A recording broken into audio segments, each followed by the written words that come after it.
नमस्कार। मैं रुचिदेव। चलिए सुनते हैं आज की ये कहानी। रात के 2:30 थी और एक बहुत ही अमीर आदमी जिसकी आंखों में नींद दूर दूर तक नहीं थी, बड़ी ही बेचैनी महसूस कर रहा था। कार निकाली और बस शहर में घूमने लगा। तभी थोड़ी देर बाद उसे एक रास्ते में मंदिर दिखाई दिया। तो सोचा क्यों ना थोड़ी देर रुक जाऊं, यहाँ पे थोड़ी देर भगवान से प्रार्थना कर लूं।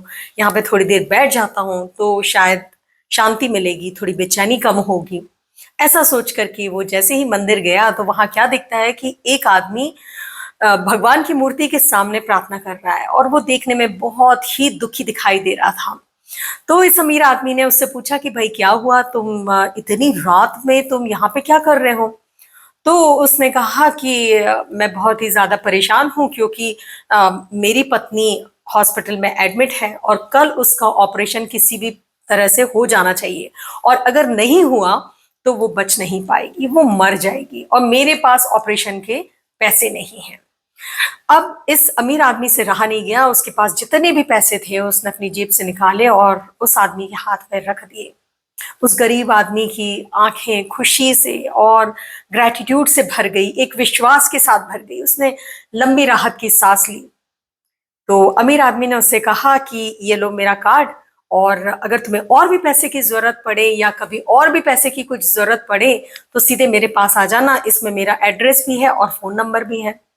तो इस गरीब आदमी ने हाथ जोड़ करके बड़ी ही विनम्रता के साथ कहा कि आपका बहुत बहुत धन्यवाद, आप बहुत दयालु हैं कि आपने मेरी इतनी मदद की, लेकिन आप ये कार्ड वापस रख लीजिए, मुझे इसकी जरूरत नहीं है क्योंकि मेरे पास तो पहले से ही एड्रेस और फोन नंबर है। तो अमीर आदमी ने एकदम चौंकते हुए बोला, किसका? मेरा?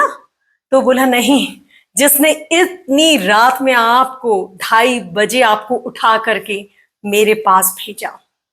तो दोस्तों ये है अटूट विश्वास, और अटूट विश्वास से असंभव भी संभव हो जाता है। क्योंकि आप कितनी भी महंगी घड़ी क्यों ना पहन लीजिए, पर वक्त तो सिर्फ उसके ही हाथों में है।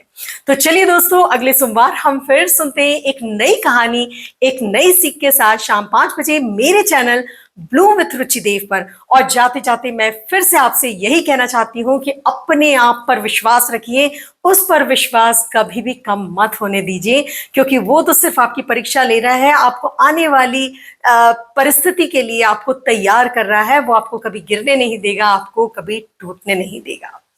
नमस्कार, धन्यवाद।